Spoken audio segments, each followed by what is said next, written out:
Welcome to Jurassic Morrison. Hi, my name is Sarah. I'm a docent here at the Morrison Natural History Museum. I've worked here for about 5 years.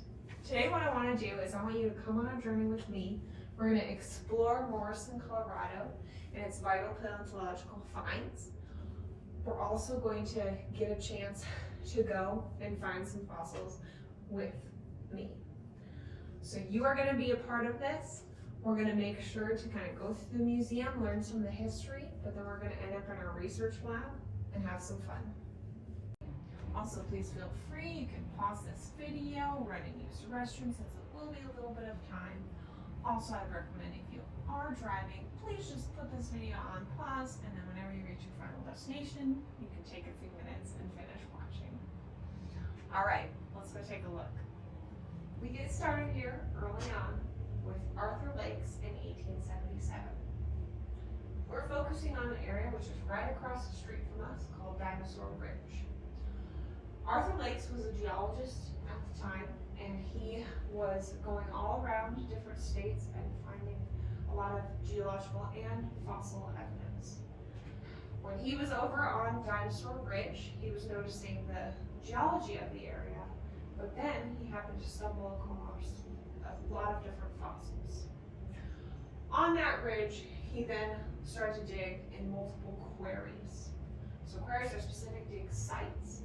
One of the most well-known ones is one called Quarry 10. Quarry 10 was where this guy was found. These right here were some of the actual dinosaur bones, which were dug up over in Quarry 10.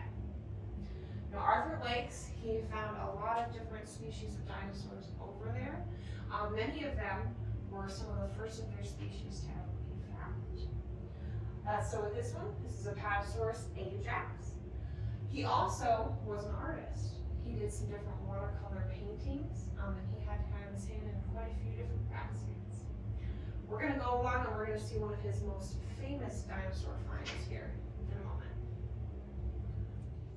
Now we're going to talk about my favorite dinosaur, who is also Colorado State fossil, Stegosaurus. Now, where we're talking a little bit about Stegosaurus is these bones that you see in here, these fossils, are something called the genoholotype. So these were also dug up by Arthur Lakes. They were dug up in a different quarry called Quarry 5. Now, Quarry 5 is what we're going to be working on later in our research lab. Now, what a genoholotype is, it means that these are the first Stegosaurus bones ever found. This species is called Stegosaurus armatus. He is a unique species to our area here in Morrison, Colorado, as was Apatosaurus ajax. And these guys then are very special to us here in Morrison. Trace fossils are going to be ones like these footprint you see right here. Now, these are also some blocks from over on Dinosaur Ridge from that Quarry 5 area. Now, these are really special to us because we actually learned a lot about our local dinosaurs from these fossils. So we've got our big Stegosaurus footprint here in this big block. And then, I don't know if you guys can see it up here. We'll do a close-up for you. We have our first ever baby Stegosaur footprint found in this rock here. Now, what we're going to do in our research lab is we're going to be working on finding those fossilized bones. Now is head upstairs, skip a couple of our rooms so we can go and work in the research lab and continue on our Jurassic journey. Now this is the room that really rocks. What we're doing in here is we're working on blocks from those quarries. Quarry 5 is the one that this one is from specifically. Now all these rocks here from Dinosaur Ridge have different sorts of fossil evidence in them. Most of this Jurassic area was a riverbed, so a lot of what we're finding is going to be a random bone of a different species here or there because of those Jurassic rivers that were going through this area. What we're going to do today is we're going to use our special tool. Now, why this is a special tool is this is the only tool that we can use on this Jurassic sandstone. It's called an air scribe. You can get different size heads, so sometimes if you want to take off bigger chunks, you can get a bigger tip. And what we're going to be doing is using this, it's using air pressure to vibrate this tip, and we're essentially chipping off the top layers of the rock to get through this boulder and hopefully expose a lot of fossils.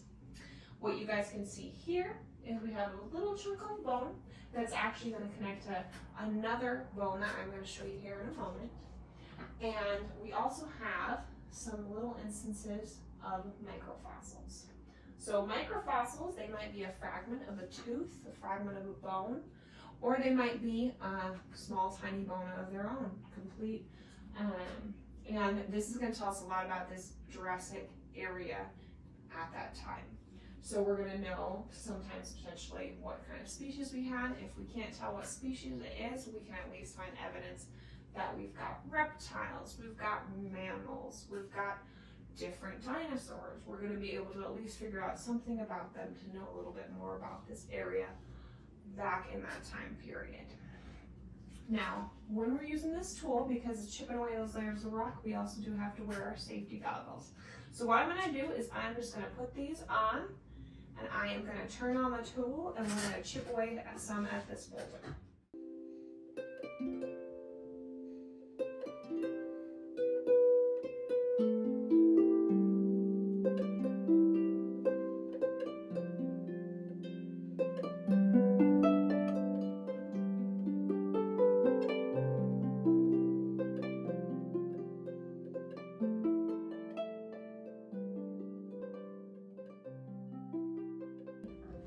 That process does take quite a bit of time.